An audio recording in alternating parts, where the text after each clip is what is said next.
আসসালামু আলাইকুম ওয়া রাহমাতুল্লাহি ওয়া বারাকাতুহু। রমজান মাস আরবি বছরের অষ্টম মাস। এ মাসের ফজিলতের সাথে বছরের অন্য মাসের ফজিলতের তুলনা হয় না। ইহার ফজিলত অনেক বেশি। ইহাকে আল্লাহ তাআলার খাস রহমত, খাস ফজিলত এই মাসে দান করেছেন। এ মাসের যে কোনো ইবাদতের সওয়াব অন্য মাসের ইবাদতের তুলনায় 70 গুণ বেশি। আল্লাহ তাআলা এ মাসে উম্মতে মুহাম্মদী সাল্লাল্লাহু আলাইহি ওয়াসাল্লামের প্রতি রোজাকে, সিয়ামকে ফরজ করেছেন। আল্লাহ পাক বলেন, আউযু বিল্লাহি মিনাশ শাইতানির রাজীম, বিসমিল্লাহির রহমানির রহিম। ইয়া أيها الذين آمنوا كتب عليكم الصيام كما كتب على الذين من قبلكم لعلكم تتقون।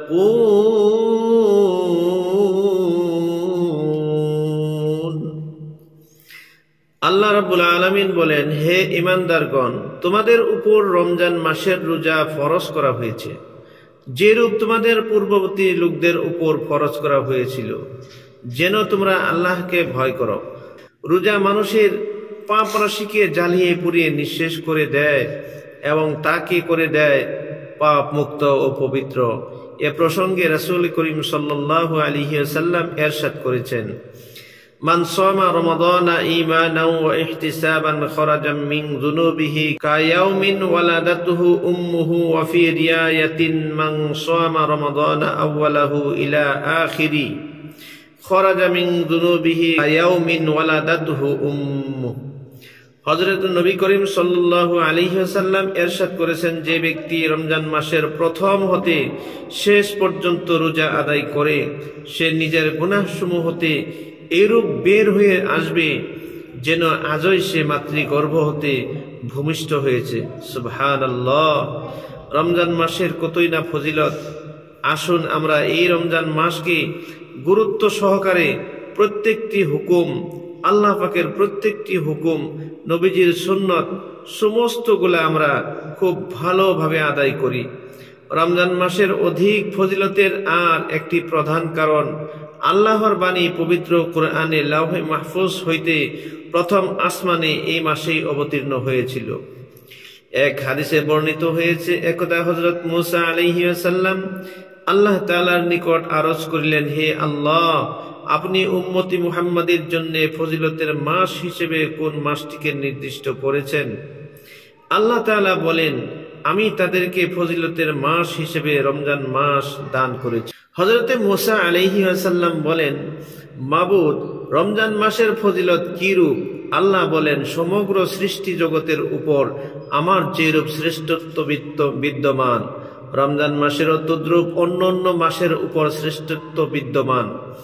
এ মাসে যে রোজা রাখবে, আল্লাহ তাকে সমগ্র জিন, ইনসান ও পশু পক্ষীর ইবাদতের তুল্য সওয়াব দান করবেন। ইহা শুনে হযরত মূসা আলাইহিস সালাম বললেন, মাবুদ, আপনি আমাকেও এই উম্মতি মুহাম্মদী সাল্লাল্লাহু আলাইহি ওয়াসাল্লামের মধ্যে শামিল করেন না কেন? অপর এক হাদিসে বর্ণিত আছে যে, যে ব্যক্তি রমজান মাসে রোজা রাখে, আল্লাহ তাআলা ওই মাসের প্রতিদিন তার সাথে বেহেশতের একটি হুরকে বিবাহ দিয়ে রাখেন।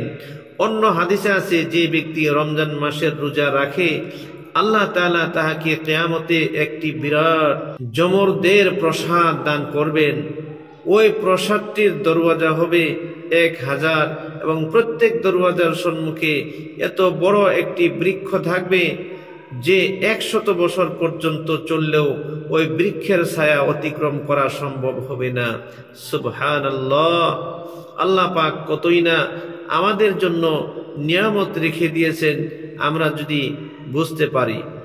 অন্য এক হাদিসে বর্ণিত আছে, যে ব্যক্তি রমজান মাসের রোজা রাখে, সমগ্র ফেরেশতা, পশু পক্ষী, কীট পতঙ্গ, এমনকি পৃথিবীর যাবতীয় প্রাণী ও তরুলতা পর্যন্ত তার জন্য দোয়া করতে থাকেন। আলহামদুলিল্লাহ, আল্লাহ পাকের শুকরিয়া। অন্য হাদিসে বর্ণিত আছে রাসূল করিম সাল্লাল্লাহু আলাইহি ওয়াসাল্লাম ইরশাদ করেছেন, ইযা জাআ রমাদান ফুতিহাত আবওয়াবাল জান্নাতি ওয়া গুল্লিকাত আবওয়াবান নারি ওয়া সুফিদাতিশ শায়াতিন। রমজান মাস আসার সাথে সাথে বেহেশতের দরওয়াজাসমূহ খুলে দেওয়া হয়, দুজখের দরওয়াজাসমূহ বন্ধ করে দেওয়া হয় এবং শয়তানকে গ্রেফতার করা হয়। হযরত আবু হুরায়রা রাদিয়াল্লাহু তাআলা আনহু হইতে বর্ণিত আছে যে রাসূল করিম সাল্লাল্লাহু আলাইহি ওয়াসাল্লাম ইরশাদ করেছেন, ইন কানা আউয়ালু লাইলাতিন মিন শাহরিন রমাদান নাযারা ইলা আবদিন লাম ইউআযিবহু আবাদা। যখন রমজান শরীফের প্রথম রাত্র হয়, তখন আল্লাহ তাআলা স্বীয় মাখলুকের দিকে দৃষ্টিপাত করেন, আর আল্লাহ যার দিকে দৃষ্টিপাত করেন তাকে কখনো শাস্তি প্রদান করবেন না। হযরতে আব্দুল্লাহ ইবনে আব্বাস রাদিয়াল্লাহু তাআলা আনহু হইতে বর্ণিত আছে যে যখন রমজান মাস আগত করে অর্থাৎ আসে, তখন বেহেশত থেকে নতুন বৎসরের জন্য সুসজ্জিত করা হয়। যখন রমজান মাসের প্রথম রাত্র আসে, তখন আরশে মুআল্লার নিচে স্নিগ্ধ হইয়া প্রবাহিত হয়, তাতে বেহেশতি বৃক্ষের সুন্দর ফুল পত্রগুলি আনন্দলিত হতে থাকে। যখন ইহা আনন্দলিত হতে থাকে, তখন দেখতে অতিশয় সুন্দর মনে হয় এবং উহার মর্মর ধ্বনি এতই শ্রুতি মধুর যে এইরূপ ধ্বনি কারো কর্ণ কোনো দিন শুনেনি। অতঃপর হুর দিগকে সুসজ্জিত করা হয়, তারা একটি উচ্চ স্থানে দাঁড়িয়ে আওয়াজ করে বলতে থাকে, হে প্রভু, তুমি আমাদের সঙ্গে প্রতিশ্রুতি ওয়াদা পূরণ করো। তারপর হুরগণ বলেন, হে রিদওয়ান, বেহেশতের ভারপ্রাপ্ত ফেরেশতা, ইহা কোন রাত? তিনি উত্তর বলেন, ইহা পবিত্র রমজান মাসের রাত। আজ উম্মতে মুহাম্মদী সাল্লাল্লাহু আলাইহি ওয়াসাল্লাম এর জন্য বেহেশতের দরওয়াজা খোলা। এ সময় আল্লাহ বলেন, হে রিদওয়ান, সারা রমজান মাস উম্মতে মুহাম্মদী সাল্লাল্লাহু আলাইহি ওয়াসাল্লাম এর জন্য বেহেশতের দরওয়াজা খোলা রাখো। আর আল্লাহ পাক দুজকের ভারপ্রাপ্ত ফেরেশতাকে বলেন, হে মালিক, সারা রমজান মাস দুজকের দরওয়াজা বন্ধ রাখো। জিবরাইল আলাইহি ওয়াসাল্লাম ফেরেশতাকে নির্দেশ করেন, হে জিবরাইল, পৃথিবীর দিকে ফিরে ইবলিসকে বন্দী করো এবং সারা রমজানে জিঞ্জিরে আবদ্ধ করে রাখো। জিঞ্জির দ্বারা উহার ঘাড় এভাবে বেঁধে দাও যেন উম্মতে মুহাম্মদী সাল্লাল্লাহু আলাইহি ওয়াসাল্লামের মাঝে ঝগড়া বিবাদ বাঁধতে না পারে।